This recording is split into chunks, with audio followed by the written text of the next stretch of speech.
You got in your car this morning, turned a key, pressed a pedal, and moved 40 miles an hour without using a single muscle. 100,000 years ago, that same trip would have taken 2 full days of walking barefoot through territory that could kill you.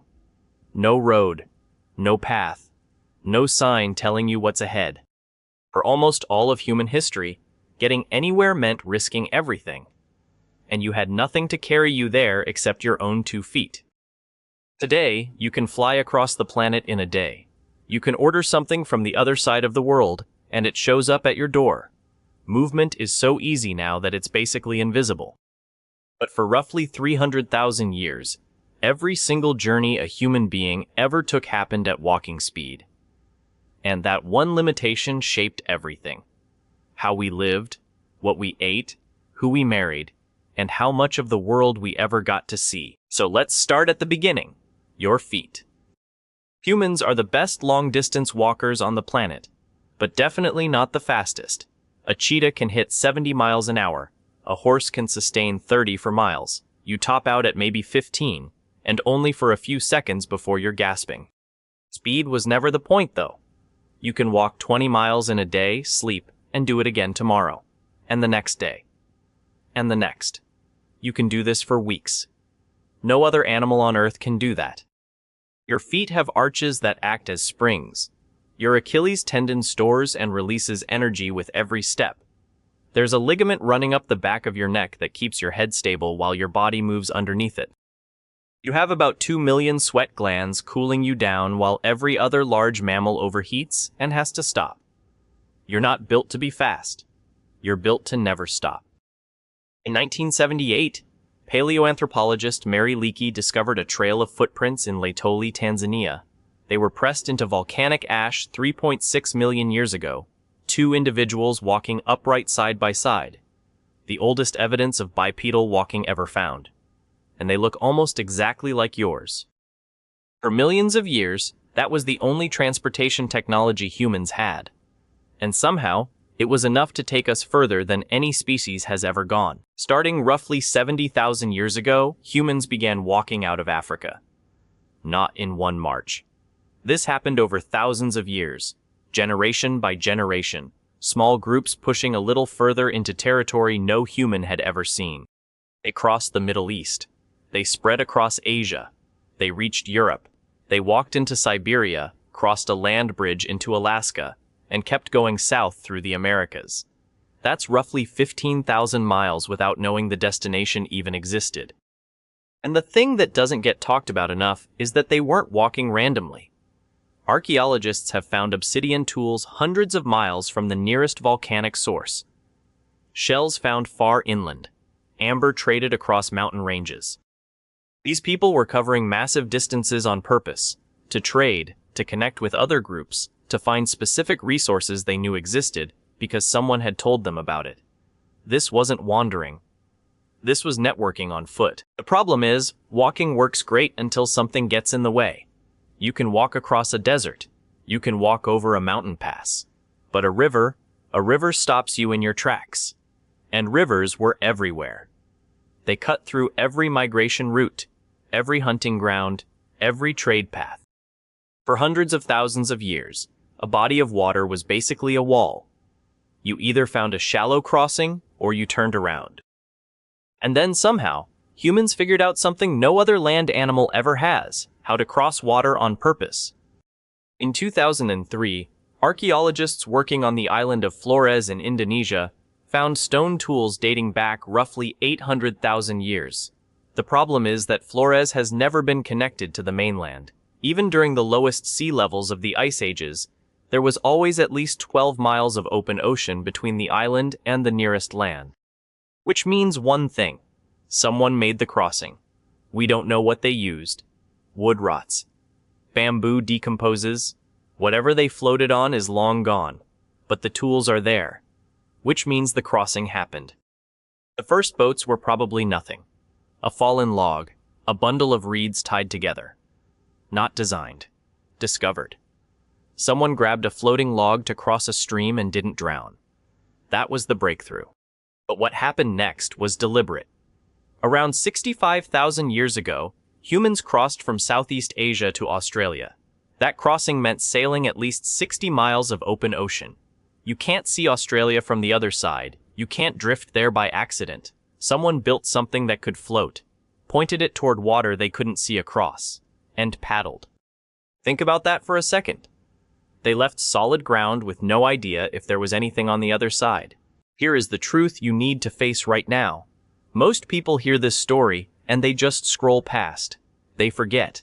They go back to their lives and pretend they never heard it. But you are different. You made it this far. That means you actually care about the patterns that shaped human history. If this story made you feel something, even for a second, then you need to subscribe to ZAM History right now and comment below. Tell me what you would have risked to see what was on the other side. Because the people who remember, the people who actually see, those are the ones who belong here. This is ZAM History. You are either part of the ones who see, or you are part of the ones who will be trapped again. Choose now. The oldest boat we've ever found is the Pessie canoe from the Netherlands, about 10,000 years old, just a hollowed-out log. But the technology goes back way further than that. People were already living on islands they had no way of reaching on foot, tens of thousands of years before that canoe was ever carved. And then the Polynesians did something insane. Starting around 3,000 years ago, they crossed the Pacific Ocean, the largest body of water on Earth. They built double-hulled canoes, loaded them with food and animals and entire families, and sailed thousands of miles reading nothing but the stars. The direction of ocean swells, the way birds flew, the color of clouds near land, no compass, no map, just observation so precise it still impresses modern navigators. They reached Hawaii, Easter Island, New Zealand, every habitable island in the Pacific. Some of those voyages covered over 2,500 miles of open water with nothing in between. Walking conquered land. Boats conquered water. But there was still a problem nobody had solved. You can walk 20 miles, but you cannot walk 20 miles carrying a 200-pound animal you just killed. For most of human history, the limit on transportation wasn't distance, it was weight. You could only move what your body could carry, and your body can handle maybe 40 to 60 pounds before it starts breaking you down. So humans started cheating. First thing they tried was dragging. You kill something big, throw it on a hide, and drag it back to camp. We know they did this because archaeologists have found wear marks on ancient hides that only show up when something heavy has been dragged a long way. Then someone had a better idea, the travois.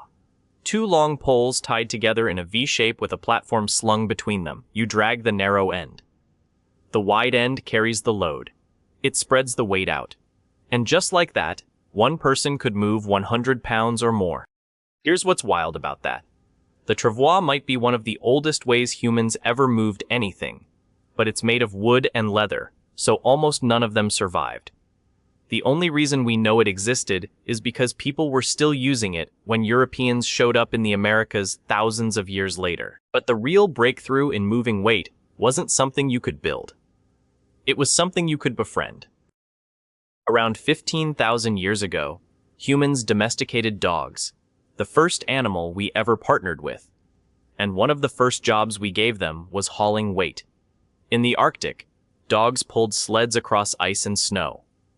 A single dog can move about 45 pounds. A team of 6 could carry a family's entire camp. But dogs are small. We needed something bigger. About 5,500 years ago, on the steppes of what is now Kazakhstan, humans figured out the horse. We know this because of a group called the Botai. Archaeologists found wear marks on horse teeth from bits. Somebody had been putting something in that animal's mouth to control it.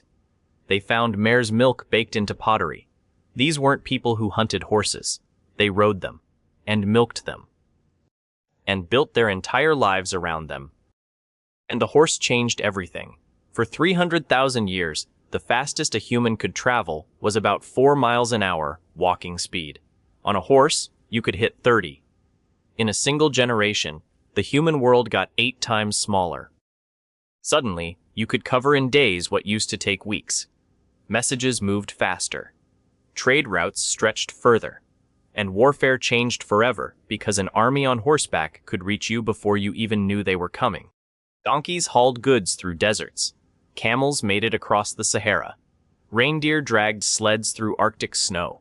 Llamas carried cargo over the Andes.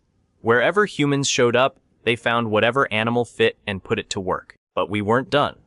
There was one more invention coming, and it took an absurdly long time to show up. Here's something that doesn't make sense until you think about it. Humans crossed every ocean on Earth before anyone invented the wheel. The oldest known wheel turned up in the Ljubljana marshes of Slovenia, roughly 5,200 years old. That's it. Boats go back at least 10,000 years, and probably way further. Horses were tamed 5,500 years ago. Humans had already sailed to Australia 65,000 years before that. The wheel was one of the last major transportation inventions, not the first. And it didn't even start as transportation. The first wheels were for pottery, a spinning disc to shape clay. At some point, somebody looked at that disc and turned it on its side. What if you put something on top of it? The first wheeled vehicles were slow, solid wood wheels, heavy. They cracked on rough ground and got stuck in mud. A horse without a cart was honestly faster than a horse with one. But around 2000 BC, someone figured out the spoked wheel, lighter, stronger, way faster. And now you had chariots. Speed and cargo at the same time. Roads came after that. The first paved road we know of went down in the city of around 4000 BC. And once you had wheels and roads and horses all working together, you finally had something that looked like a real transportation system. Trade exploded. Empires became possible. You could move armies and supplies hundreds of miles without everything falling apart. The wheel, the horse, the road. That combination is what built every civilization you've ever heard of. So here's the full picture. For 300,000 years, humans had nothing but their legs. And they walked across the entire planet. They hit water and figured out how to float. They needed to carry more, so they learned to drag. Then they built frames. Then they partnered with animals. They figured out the horse, and the world got smaller overnight. They invented the wheel, and it got smaller again. Every one of those breakthroughs took thousands of years, and every one was built on top of what came before it, solving problems that would have seemed impossible to anyone who came before. Now you sit in a metal box on a paved road doing 70, and you call it a commute. You fly 3,000 miles across an ocean in 6 hours, and you're annoyed the Wi-Fi is slow. You've got a machine in your pocket that can summon a car to your exact location in 4 minutes, and you're irritated it takes 5. Your ancestors walked barefoot for 15,000 miles across continents they couldn't name to reach places they'd never seen. And they did it because they had to. Because staying still meant dying. We solved the problem of distance so completely that we forgot it was ever a problem. Every highway, every airport, every set of train tracks on this planet exists because 300,000 years ago, someone looked at the horizon and started walking. They didn't know where they were going. They went anyway. History calls it exploration. But that is not what this was. This was a system. And it was designed to keep people exactly where they were. For 300,000 years, distance was the cage. You couldn't leave because the world was too big, you were too slow, and you had nothing to carry you. And then, slowly, you broke it open. You walked, you sailed, you rode, you built. You solved distance so completely that you forgot it was ever a problem. Every highway, every airport, every train track exists because someone looked at the horizon and started walking. They didn't know where they were going. They went anyway. You are part of the ones who solved it. The question is, will you stay awake? If this story changed how you see one thing in your life, tell me in the comments. Most people will scroll past and forget. But the people who see the pattern, those are the ones who subscribe. If you are one of them, hit subscribe right now. This is Zam History. We reveal the systems that trap ordinary people and how they get broken. Next week, another system, another trap, same design,